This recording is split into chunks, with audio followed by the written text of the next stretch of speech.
ये बड़ा दुर्भाग्य है। एसपी यहाँ बैठा हो तो अभी मैंने आधे घंटे पहले कह दिया मैं एसपी को बुला लूँ मान लेंगे, लेकिन एसपी यहाँ होते हुए भी एसपी नहीं है, डिप्टी को भेज रहे हैं और डिप्टी कह रहा मैं आश्वासन दे दूँ 2 दिन बाद में अगर हम लाख लोगों को लेकर अगर कलेक्टर का घेराव करेंगे इस मुद्दों को लेकर तो कलेक्टर कहेगा मेरे पास तो सूचना नहीं थी। हम ये चाहते थे आज रिटर्न में केवल कलेक्टर सीएम को मैसेज कर दे भाई इन गाँव को देवली से वापस उपखंड जो इनका उनियारा से हटा के इनको देवली है जो उनियारा इनके 15 किलोमीटर पड़ता है, देवली 95 किलोमीटर पड़ता है। ये पूरा पंचायत का गाँव 8 गाँव पंचायत है, उन सबका ये मुद्दा था। इन्होंने कहा भाई हमें वहाँ से हटा के, लेकिन कलेक्टर ने हमारी अनसुनी करी और अभी तक कलेक्टर यहाँ नहीं आई है। फिर लास्टली हमने होपलेस हो क्योंकि इनका ये मनसा है, इनकी ये मनसा थी नरेश मीणा यहाँ बैठा रहे, इसका वोट डिस्टर्ब हो, वातावरण गंदा हो और यहाँ का जो मतदाता मतदाता है वो भी वोट नहीं डाले क्योंकि बहिष्कार का इन्होंने 3 वोट डाला के फॉर्मेलिटी कर ली थी। वही बहिष्कार नहीं है, 3 वोट डाल गए चौथी है अपनी वो करना चाहते जो कर्मचारी से जुड़वाई। लेकिन अभी तय हुआ है कि जो लड़ाई हम लड़ रहे हैं उसमें वो चाहते हमसे ये थे कि वोटिंग नहीं हो तो हमारा उनका मकसद सफल हो रहा था। ऐसे मैंने अभी फैसला लिया है, एक सीओ साहब आए रघुवीर सिंह जी, उन्होंने कहा मैं आश्वासन दे दूं, हमने मना कर दिया सीओ का लेवल का नहीं, सीओ का लेवल का होता तो हम एसडीएम से बात कर लेते, हमने कहा कलेक्टर लेवल की बात है, हमने सीओ से मना कर दिया आप आश्वासन मत दो, हमें आश्वासन चाहिए, हमें कलेक्टर का आश्वासन चाहिए। मैंने उसके बाद सभी गाँव वालों से कहा है आप अपना वोट चालू करें, उनका वोट खुल रहा है, मैं यहाँ बैठा हूँ, मैं यहाँ मैं कहीं नहीं जाऊँगा, मैं यहीं बैठा हूँ। जैसे इनकी वोटिंग खत्म होगी मैं इस गांव से मंत्रणा करूंगा। अगर इस गांव और 8 गांव से जिस पंचायत में पड़ते हैं 8 गांव जिनकी समस्या है और यही नहीं मोहम्मदगढ़ की भी समस्या है, उनको भी उनियारा से तोड़ के नगर फोर्ट में जोड़ दिया गया। वो जितने भी गांव जो इस परेशानी में जूझ रहे हैं उनकी मैं बैठक लूंगा और अगर ये फैसला सुनाते हैं, अगर ये आंदोलन की राह पे चलते हैं तो मेरा तो मन है, मेरी इच्छा इनसे प्रकट कर दूंगा गाँव वालों से।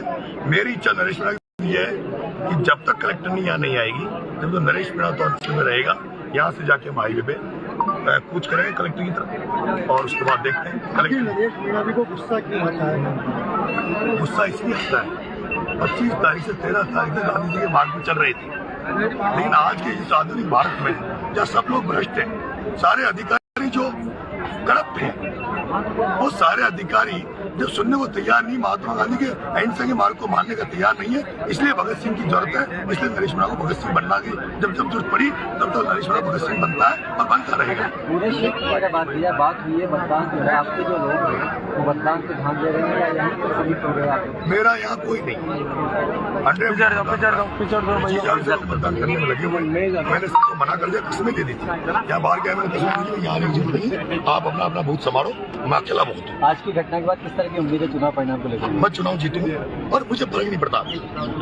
मैं इस घटना के अनुसार मेरा नुकसान भी हुआ होगा बड़ा, मुझे 8-10 हज़ार वोटों का नुकसान हुआ होगा, मुझे फर्क नहीं पड़ता। मैं राजनीति ऐसी कर रहा हूँ जिस राजनीति में पद कोई बड़ा अहम नहीं होता। मैं कर्नल बैंसला के पद चिन्हों पे चल रहा हूँ, मैं काशीराम के पद चिन्हों पे चल रहा हूँ, मैं भूपेंद्र सिंह कालवी के पद चिन्हों पे चल रहा हूँ, जो लोग खुद नहीं बने और जिनमें पहचान बनाई, जिनकी मूर्तियां लग रही है। मेरा ही निवेदन, आज जो घटना हुई मेरे को पता लगा है कि उसको जाति विशेष से जोड़ा जा रहा है। मैं आपसे एक विशेष बात कहना चाहता हूँ, किसी कर्मचारी अधिकारी की कोई जाति नहीं होती, किसी भी कर्मचारी अधिकारी कोई कास्ट नहीं होती। अगर वो एसडीएम होता उसके शीश पे नहीं लिखा होता कि वो जाट है या वो कोई पुरानी जाति का है, वो अगर मीणा होता तो भी पिटता। और मैंने थप्पड़ मारी है, मैं मानता हूँ, और उसके मैं दुखी हूँ कि उसकी 1 पड़ी, उसकी 2 पड़नी चाहिए। जब मुझे ये पता लगा, अफसोस इसलिए हो रहा है मुझे, जब बाद में उस दलित महिला के साथ मारपीट करी थी, उस मामले में एपीओ हो चुका है और ये इतनी एकड़ी में इतनी गुंडा मानता है अपने आप को, वही गुंडा कर रहा था, जबरदस्ती वोट दिला था। मैं उन जाट भाइयों से कहना चाहता हूँ जो इसको जाति का मानते हैं, अगर ऐसा मानते रहे तो कल से इस देवली उनियारा में एक नारा दिया है मैंने कि अगर कोई अधिकारी कर्मचारी भ्रष्टाचार करेगा, कोई किसानों से आम जन से अगर रिश्वत खाएगा तो उसको नरेश मीणा काला मुंह करके गधे पे बिठाएगा, वो किसी भी जाति का होगा। अब अधिकारी कर्मचारी तो जाति सबकी है, लेकिन मेरा ये मानना कि इसका मतलब कोई ब्राह्मण से हो गई तो ब्राह्मण नाराज, बढ़िया से हो गई बढ़िया नाराज, गुजर से हो गई गुजर नाराज। मुझे क्या पता, यहाँ तो एसडीएम शत्रुघ्न गुजर लगा हुआ था, अगर वो होता तो उसके भी पढ़ती, मीणा होता तो मीणा की पढ़ती, कोई राजपूत होता राजपूत की पढ़ती हो तो पढ़नी थी, और वो कम पड़ी इसके तो जिस आदमी ने दलित महिला के साथ अत्याचार किया था उसके कम पड़ी। मैं अभी आंदोलन कर रहा हूँ, इसमें कार्रवाई चाहता हूँ, जिस तरह से वो महिला मुकदमा दर्ज करा रही है वो मुकदमा दर्ज हो और उसके खिलाफ कार्रवाई हो, तभी जाकर हम अपना आंदोलन। नरेश मीणा सचिन पायलट को अपना आइडियल मानते हैं, जैसे कि बहुत बड़ा आइडियल है और मैं खुद उनके से बनना चाहता हूँ। या देखिए पायलट साहब को मैं आदर्श मानता हूँ, क्योंकि ग्रामीण और किसान परिवारों को के लोगों को पसंद करते हैं, तो शोषित लोगों को आगे ले जाना चाहते हैं। लेकिन वो स्वर्गीय राजेश पायलट का बेटा है, वो राष्ट्रीय नेता का बेटा है, खुद राष्ट्रीय नेता है। मैं तो एमएलए नहीं हूँ, मैं तो एक साधारण परिवार में पैदा हुआ हूँ। मेरे तो हर पल में पंगा है, हर पल में संघर्ष लिखा हुआ है मेरे तो। मेरी कोई सुनने नहीं। सचिन पायलट को जो अजमेर से रवाना हुआ वो टूटा ना, वो भी मानेसर गया ना। मानेसर से वो गए, कांग्रेस पार्टी का विरोध किया ना, धरना दिया ना मानेसर में। उसी तरह से वो अजमेर से रवाना हुए कांग्रेस के खिलाफ, जयपुर से रवाना हुए, धैर्य टूटा ना।